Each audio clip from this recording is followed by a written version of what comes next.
Welcome to food ഇൻഷി. ഞാനിത് ഇവിടെ കുറച്ച് പുട്ടുപൊടി എടുത്ത് വെച്ചിട്ടുണ്ട്. നമുക്ക് പാൽപുട്ട് ഉണ്ടാക്കാൻ വേണ്ടിയിട്ടാണ്. അതെങ്ങനെ ഉണ്ടാക്കാൻ നോക്കാം നമുക്ക്. ഇത് പുട്ടിൻ്റെ പൊടി, ഇത് ഞാൻ 2 കപ്പ് എടുത്തിട്ടുണ്ട്. ഇത് തേങ്ങാപ്പാൽ, ഉപ്പ് ആവശ്യം പോലെ ഇട്ട് കൊടുത്താൽ മതി. പിന്നെ കുറച്ച് ക്യാരറ്റ് ഗ്രേറ്റ് ചെയ്തെടുത്തിട്ടുണ്ട്. ഈ ക്യാരറ്റ് നമുക്കൊന്ന് കുറച്ച് പശു നെയ്യിട്ടിട്ട് ഒന്ന് വാട്ടിയെടുക്കാം. അതിന് മുന്നേ നമുക്ക് ഈ പൊടി നനച്ചിട്ട് വെക്കാം കുറച്ച് സമയം. ഇങ്ങനത്തെ പൊടി ആയതുകൊണ്ട് കണ്ടോ, പുട്ട് പൊടിയാണ്. അപ്പോൾ നമുക്ക് നനയ്ക്കാൻ തുടങ്ങാം. ഉപ്പിട്ട് കൊടുക്കുക, ആവശ്യം പോലെ ഇട്ട് കൊടുത്താൽ മതി. നമുക്ക് തേങ്ങാപ്പാൽ ഒഴിച്ചിട്ടാണ് കുഴച്ചെടുക്കുന്നത്. കുറേശ്ശെ ഒഴിച്ച് കൊടുത്താൽ മതി. എന്നിട്ട് എത്ര ഒഴിച്ച് നമുക്ക് നോക്കാം.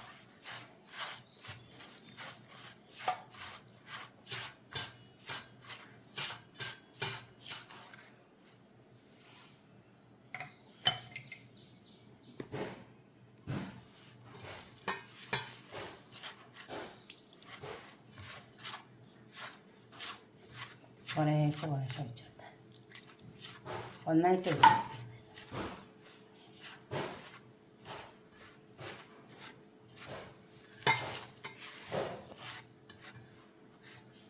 കുറച്ച് വെള്ളം കൂടിയ പോലെ തോന്നിയാലും കുഴപ്പമില്ല.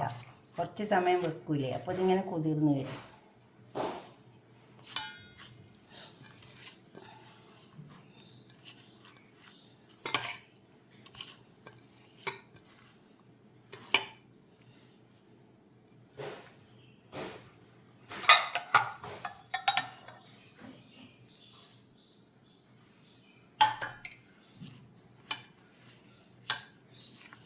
അപ്പോൾ ഇതുവരെ ഞാൻ 1 കപ്പ് തേങ്ങാപ്പാൽ ഒഴിച്ച് കൊടുത്തിട്ടു. കുറച്ചും കൂടെ ഒഴിച്ചാൽ ഇത് ഫുള്ളായ 1 കപ്പായി.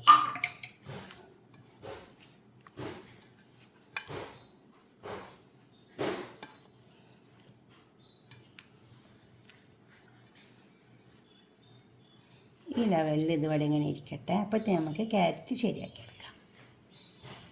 അടുപ്പത്ത് വെച്ചിട്ടുണ്ട്. അതിലേക്ക് കുറച്ച് പശു നെയ്യ് ഒഴിച്ചെടുക്കാൻ.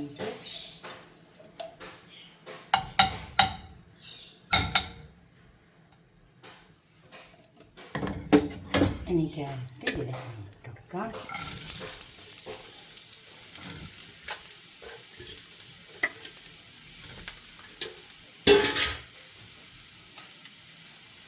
ഇച്ചിരി ഉപ്പിട്ടെടുക്കാം.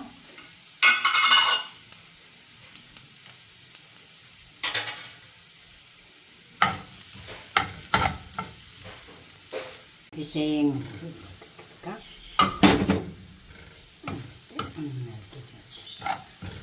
ഒന്നിങ്ങനെ വാടി വന്നാൽ മതി, വേവേണ്ട ആവശ്യമില്ല കേട്ടോ.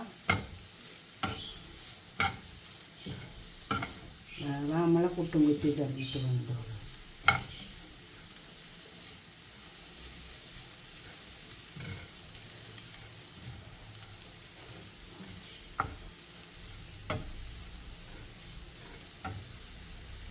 ഇനി ക്യാരറ്റ് നമ്മൾക്ക് ഇതിലേക്ക് തട്ടിക്കൊടുക്കാം.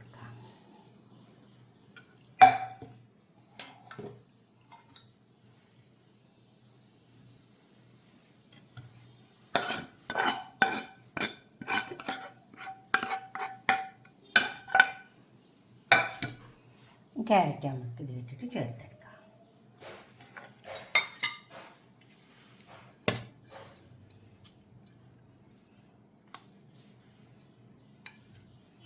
നല്ലോണം ചേർത്തെടുത്താൽ മതി.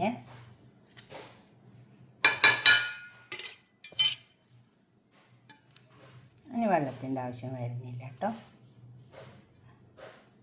കണ്ടോ, ഇത് നല്ലോണം ഇതിൽ ചേർക്കുക.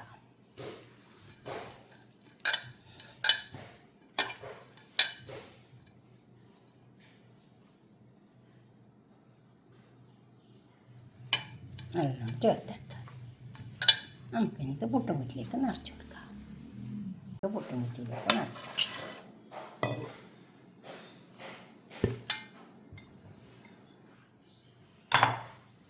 ചില്ലിട്ട് കൊടുക്കണേ.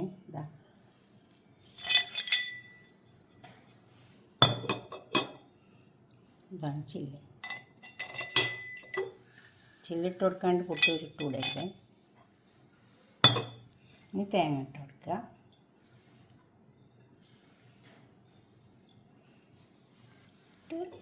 സാധാരണ പുട്ട് ചൂടുന്ന പോലെ തന്നെ നിറച്ച് കൊടുക്കുക. എന്നിട്ട് തേങ്ങ ഇട്ട് കൊടുക്കുക,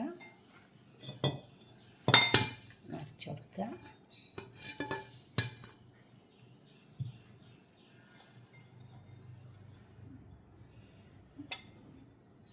തേങ്ങ ഇട്ട് കൊടുക്കുക. ഇനി നമുക്ക് പുട്ടും കുറ്റിയിലേക്ക് വെക്കാം. അപ്പോൾ ഞാൻ കുടം കത്തിച്ച് വെച്ചിട്ടുണ്ട്. പുട്ടും കുടം വെച്ചെടുക്കാം. അതാവി വരട്ടെ. നമ്മൾ സാധാരണ പുട്ട് ഇടുന്ന പോലെ തന്നെയാണ്. നമുക്ക് പുട്ട് കുത്തിയെടുക്കാം.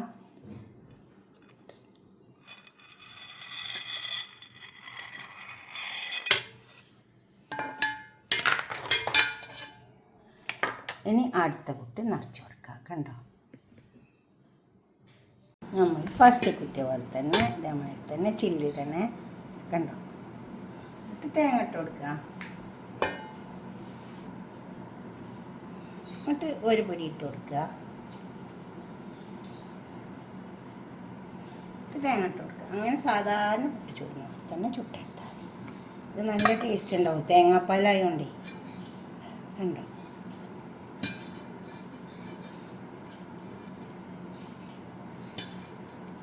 വല്ലാണ്ട് അമർത്തി കൊടുക്കരുത്, ആവി വരാൻ പ്രയാസം. തേങ്ങ ഇട്ട് കൊടുക്കുക. കണ്ടോ, ഇനി ഇത് വേവട്ടെ. ഇത് നമുക്ക് കുത്തി കൊടുക്കാം.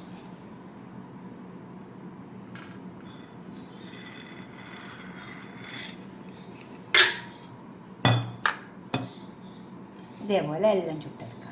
ഇനി അടുത്ത പുട്ട് കുത്തി കൊടുക്കുക. ഇതേപോലെ നിങ്ങൾ ഉണ്ടാക്കണേ. എന്നിട്ട് നിങ്ങളുടെ അഭിപ്രായ നിർദ്ദേശമൊക്കെ ഒന്ന് കമൻറ്റ് ബോക്സിൽ അറിയിക്കുക.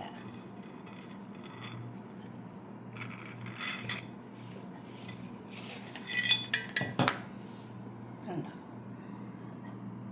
ഇതിന് വേണമെങ്കിൽ ഇത്തിരി പഞ്ചസാര ഇട്ട് കൊടുക്കുക കേട്ടോ. ഞാൻ പഞ്ചസാര ഇട്ടിട്ടില്ല. തേങ്ങയിൽ എന്നിട്ട് ചെയ്യാം. എങ്ങനെ വേണമെങ്കിലും ചെയ്യാം. ഇതുപോലെ ഉണ്ടാക്കിയിട്ട് നിങ്ങളുടെ അഭിപ്രായ നിർദ്ദേശമൊക്കെ കമൻറ്റ് ബോക്സിൽ അറിയിക്കുക. ലൈക്ക് ചെയ്യുക, ഷെയർ ചെയ്യുക. എപ്പോഴും പറയുന്ന പോലെ തന്നെ സബ്സ്ക്രൈബ് ചെയ്യാത്തവരൊക്കെ ചെയ്യുക. അടുത്തൊരു വീഡിയോ ആയിട്ട് നമുക്ക് പിന്നെ കാണാം. ബായ്. ഉണ്ടാക്കി നോക്കണേ. ഇതേപോലെ ഒക്കെ നല്ല പുട്ടാട്ടോ. ഇതിന് വേറെ കറിയോ ഒന്നും ആവശ്യമില്ലല്ലോ. രാവിലെ തന്നെ ഇങ്ങനെയൊക്കെ ഒന്ന് ഉണ്ടാക്കി വയ്ക്കുക. ബായ്.